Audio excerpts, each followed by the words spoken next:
Hello children, welcome back to the second lesson, second civics. Let's start now the next video. पहले video में हम लोग आदि कुछ पढ़े थे जो रूढ़िबद्ध धारणाएं बनाना किस प्रकार के है उसके बारे में हम लोग पढ़े कि लोग किस प्रकार से कहते हैं कि वो जब सभी लोग एक ही छवि में बांध देते हैं तो उनको किस प्रकार से हम किसी खास देश धर्म लिंग होने के कारण किसी को कंजूस अपराधी या बेवकूफ़ ठहराते हैं। ऐसा दरअसल उनके बारे में मन में पक्की धारणा हम लोग जो बना लेते हैं ये हम पढ़ चुके हैं। अब हम पढ़ते हैं कि असमानताएं यानी इनडिस्क्रिमिनेशन कहता है इन इक्वलिटी एंड द डिस्क्रिमिनेशन माने असमानता एवं भेदभाव। भेदभाव तब होता है जब लोग पूर्वाग्रहों या रूढ़िबद्ध धारणाओं के आधार पर व्यवहार करते हैं।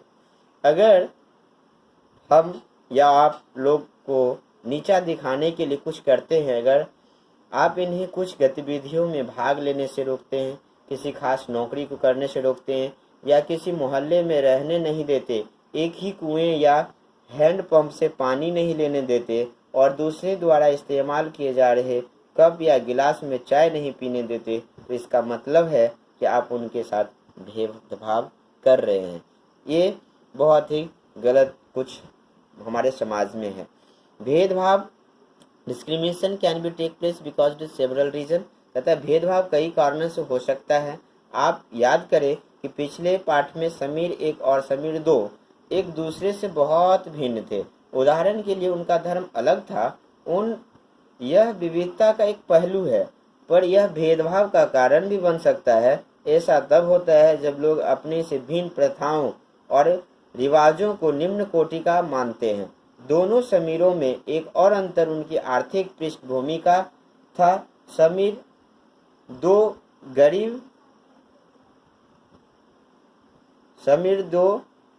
गरीब थे और विविधता का पहलू नहीं। यह तो असमानता और बहुत लोग ऐसे अपनी असमानताओं को मानते हैं और उसमें धनी भी थे। तो इस प्रकार उसमें एक असमानता बताया गया है जो ये आप देख सकते हैं। आप कहते हैं कि जो to meet the food and the some the express on the being, जो समीर के जो गरीबी है वो गरीब था। अब कुछ इनबॉक्स में दिया हुआ है, इसे भी बता दूं कि कुछ मुसलमानों के बारे में यह आम रूढ़िबद्ध धारणा है कि वे लड़कियों को पढ़ाने में रुचि नहीं लेते, इसलिए उन्हें स्कूल नहीं भेजते, जबकि अध्ययन यह दिखा रहे हैं कि मुसलमानों की गरीबी इसका एक महत्वपूर्ण कारण है। गरीबी की वजह से ही वे लड़कियों को स्कूल नहीं भेज पाते या स्कूल से नहीं निकाल लेते हैं, इसलिए स्कूल से जल्दी निकाल लेते हैं।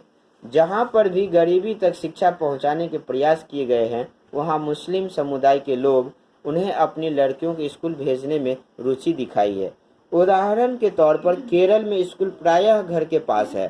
सरकारी बस की सुविधा बहुत अच्छी है जिससे ग्रामीण क्षेत्र में शिक्षकों को स्कूल पहुंचने में मदद मिलती है। उनमें 60% ऐसे गरीबी होते हैं जो स्कूल महिला शिक्षक हैं। इन सभी कारकों ने बहुत सारे गरीब परिवारों के बच्चों को स्कूल जाने में मदद की है, जिसमें मुसलमान लड़कियां भी शामिल हैं।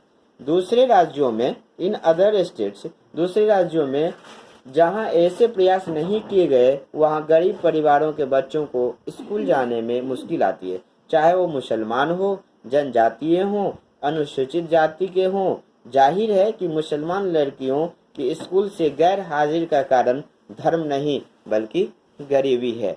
ये हम लोगों की धारणा होती है जो एक असमानता। अब दूसरा है कि on being the discriminated the against माने असमानता में भेदभाव तब होता है जब लोग पूर्वाग्रह या रूढ़िबद्ध धारणाओं के आधार पर व्यवहार करते हैं।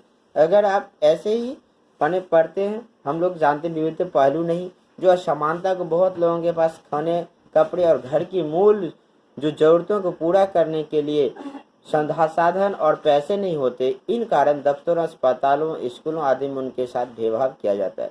कुछ लोगों को विविधता और असमानता पर आधारित दोनों ही तरह के भेदभाव का सामना करना पड़ता है।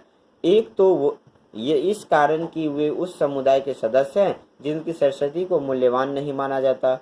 रूप से यदि गरीब हैं और उनके पास यदि ऊपर से यदि गरीब है और उनके पास अपनी जरूरतों को पूरा करने का साधन नहीं है, तो उस आधार पर भी भेदभाव किया जाता है। ऐसे दोहरे भेदभाव का सामना कई जनजातीय लोग, धार्मिक समूहों और खास क्षेत्र के लोगों को करना पड़ता है।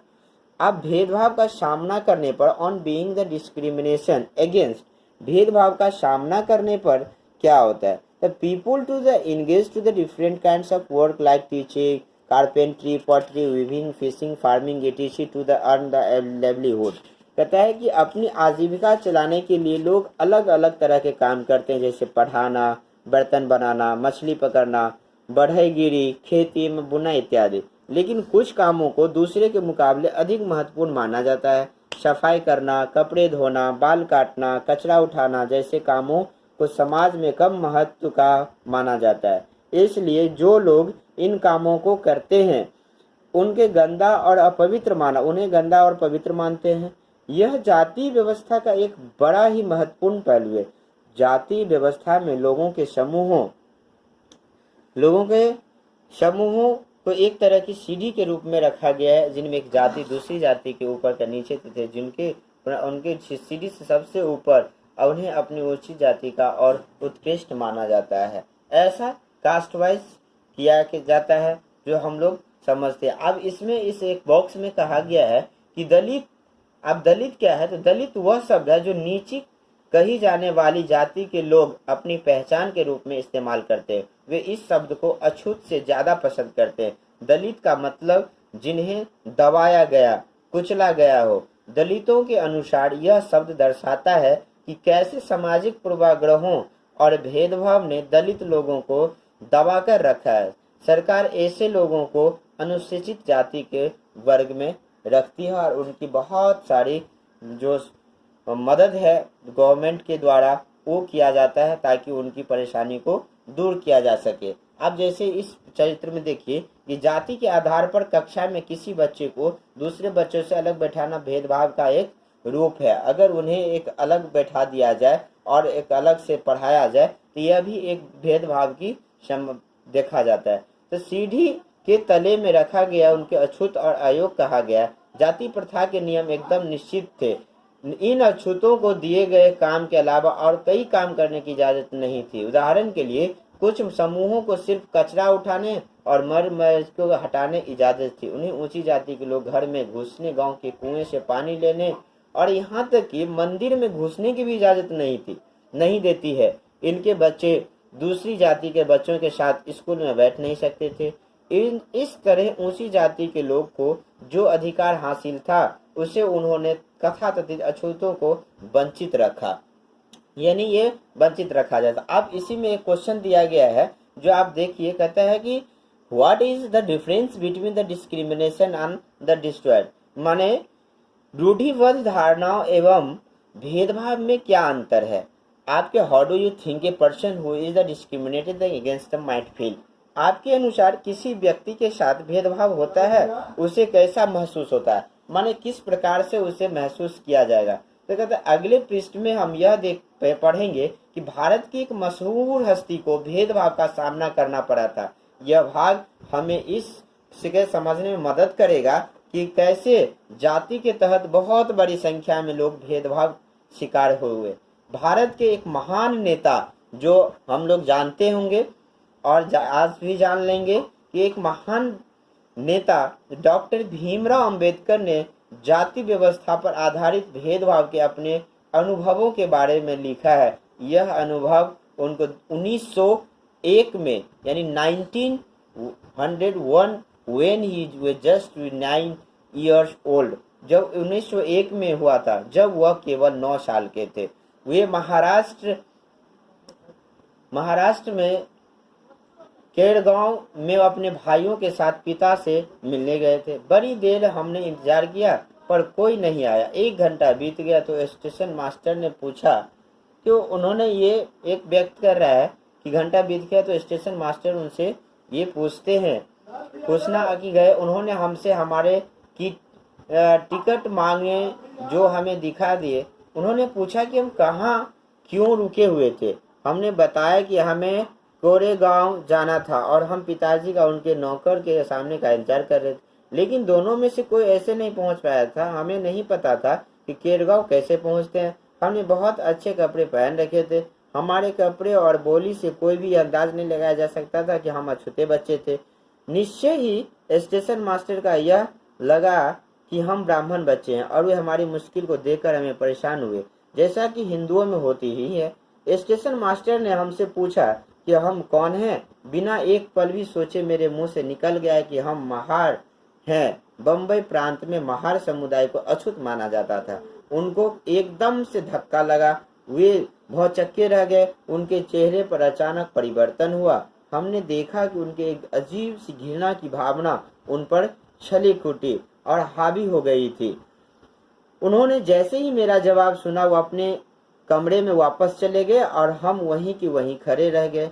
15-20 मिनट बीत गए। सूरज बिल्कुल छिप सा गया था। पिताजी आए नहीं थे और न ही उनका नौकर, और अब स्टेशन मास्टर भी हमें छोड़कर चले गए थे। हम आप काफी घबराए हुए थे। यात्रा के शुरू में जो खुशी और उत्साह की भावना थी, उनकी जगह अब अत्यधिक उदासी ने ले ली थी। आधे घंटे के बाद स्टेशन मास्टर लौटकर आए तो पूछा कि हम क्या करने की सोच रहे हैं। हमने कहा कि अगर हमें किराए पर एक बैलगाड़ी मिल जाती तो हम केरगांव जा सकते थे। अगर केरगांव ज्यादा दूर नहीं हो तो हम फौरन निकलना चाहते थे। वहाँ किराए पर कई बैलगाड़ियां चल रही थी, लेकिन मैंने स्टेशन मास्टर को जो जवाब दिया था कि हम महार हैं, उसका पता सबको चल गया था। कोई भी गाड़ीवान अछूत वर्ग को सवारी को ले जाकर अपने आप को गंदा और नीचा नहीं बनाना चाहता था। हम दोगुना किराया देने को तैयार थे, पर हमें एहसास हुआ कि बात पैसे से नहीं बन सकती। स्टेशन मास्टर जो हमारे लिए गाड़ीवानों से मोल तोल कर रहे थे, चुपचाप खड़े हो गए। समझ नहीं आ रहा था कि क्या करें, ऐसा किस लिए होता है, और वह अलग प्रकार के विचारों में डूब गए।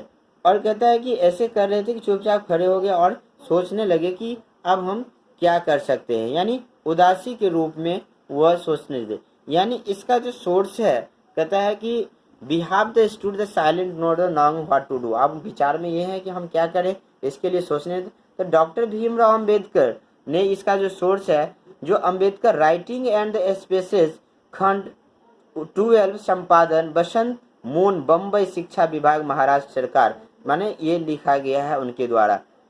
अब डॉक्टर भीमराव अंबेडकर के बारे में कुछ ऐसे हैं।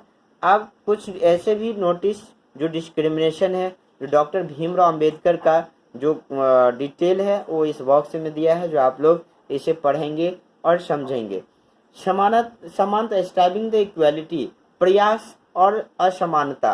अब कहते हैं समानता के लिए जो संघर्ष है वो क्या है। तो ब्रिटिश शासन से आज़ादी पाने के लिए जो संघर्ष किया गया था, उसमें समानता के व्यवहार के लिए किया गया संघर्ष भी शामिल था। दलित, औरतें, जनजातीय लोगों और किसानों ने अपने जीवन में जिस गैर बराबरी का अनुभव किया, उसके खिलाफ उन्होंने लड़ाई लड़ी। जैसे कि हमने भी बात हुई, बहुत सारे दलितों से संगठित होकर मंदिर में प्रवेश पाने के लिए संघर्ष किया।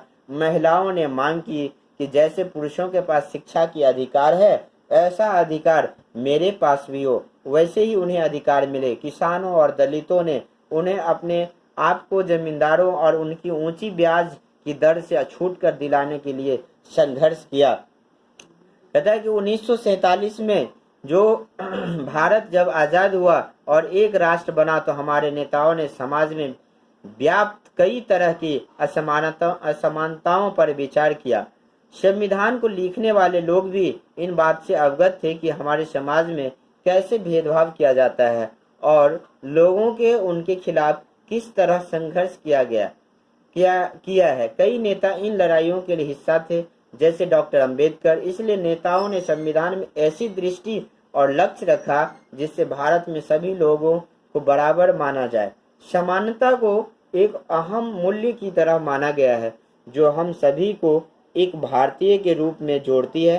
प्रत्येक व्यक्ति को समान अधिकार और समान अवसर प्राप्त है। अस्पृश्यता यानी छुआछूत को अपराध की तरह देखा जाता है। ये हमारे संविधान में ऐसा कहा गया है। अब जो असमानता है, women and the really demanding their rights, अपने अधिकारों को मांग करती हुई औरतों जो मांग कर रही है, इस दृश्य के द्वारा आप देख सकते हैं, समझ सकते हैं। अब इसमें कहता है कि यही समानता जो दलित वर्गों को दिखा, इन्हें कानून के रूप में खत्म कर दिया गया। लोग अपनी पसंद का काम चुनने के लिए बिल्कुल आज़ाद हैं। नौकरियां सभी लोगों के लिए खुली हुई है। इन सब के अलावा संविधान ने सरकार पर यह विशेष जिम्मेदारी डाली थी कि गरीबी और मुख्यधारा से अलग थलग पड़ गए समुदाय को इस समानता के अधिकार के फायदे दिलवाने के लिए विशेष कदम उठाएं और उठाए जाएं, बराबर इसको दिया गया। अब कहता है कि एक दलित अलावा कई अन्य समुदाय जिनके साथ भेदभाव किया जाता है, क्या आप भेदभाव के कुछ अन्य उदाहरण सोच सकते हैं? उन तरीकों पर चर्चा कीजिए जिनके द्वारा खास जरूरत वाले लोगों ने साथ भेदभाव किया गया हो या किया जाता है। आप भी इस विचार को ले सकते हैं, समझ सकते हैं और जान सकते हैं। इसके द्वारा समझने की कोशिश कर सकते हैं। अब यहाँ पर देखिए जो कुछ यहाँ पे दिखा रहा है कि some of the member who wrote the constitution of India, जो भारत का संविधान लिखने वाली समिति के कुछ सदस्य का यहाँ पे दिया है, जिसमें फेस उतना ज़्यादा नहीं दिख रहा है। अगर आपके बुक में हो तो आप देख सकते हैं कि ये जो संविधान में बनाने में जो भाग लिए थे उन सदस्यों के बारे में यहाँ पे ये चित्र दिखाया गया है, जो यह इसका लेखक थे।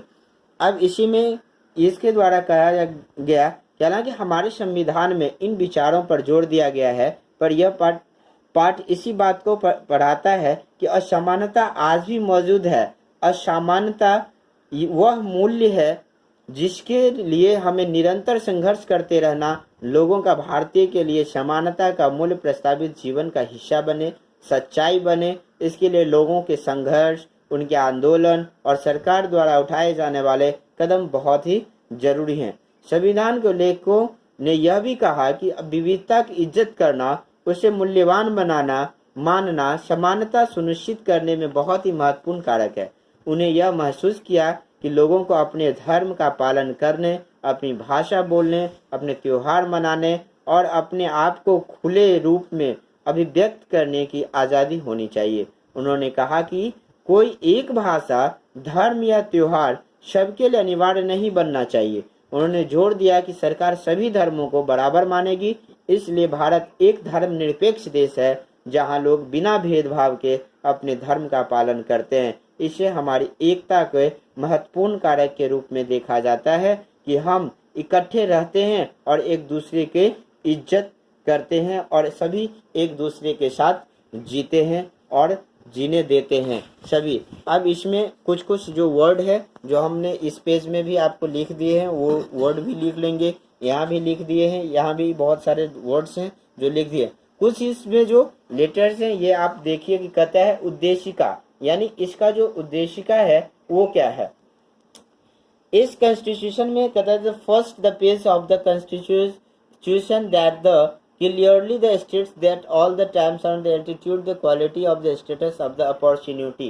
कहता है हम अब इसमें कुछ जो लेटर्स में कुछ दिया गया है, हम भारत के लोग भारत को एक संपूर्ण प्रभुत्व, संपन्न, समाजवादी, पंथ निरपेक्ष, लोकतंत्रात्मक गणराज्य बनाने के लिए तथा उनके समस्त नागरिकों को सामाजिक, आर्थिक और राजनीतिक न्याय, विचार अभिव्यक्ति, विश्वास, धर्म और उपासना की स्वतंत्रता, प्रतिष्ठा और अवसर की समानता प्राप्त करने के लिए तथा उन सब में व्यक्ति की गरिमा और राष्ट्र की एकता और अखंडता सुनिश्चित करने वाली बंधुता बढ़ाने के लिए दृढ़ संकल्प होकर अपनी इस संविधान सभा में आज तारीख 26 नवंबर 1949 ईस्वी को एतद द्वारा इस संविधान को अंगीकृत, अधिनियमित और आत्मसमर्पित करते हैं। यानी यह हमारे संविधान के जो लोग थे, जो उनमें बैठे हुए थे, उन्होंने इस चीज को, इसका उद्देश्य का पत्र को, भारत का जो संविधान है उसमें यह लिखा गया।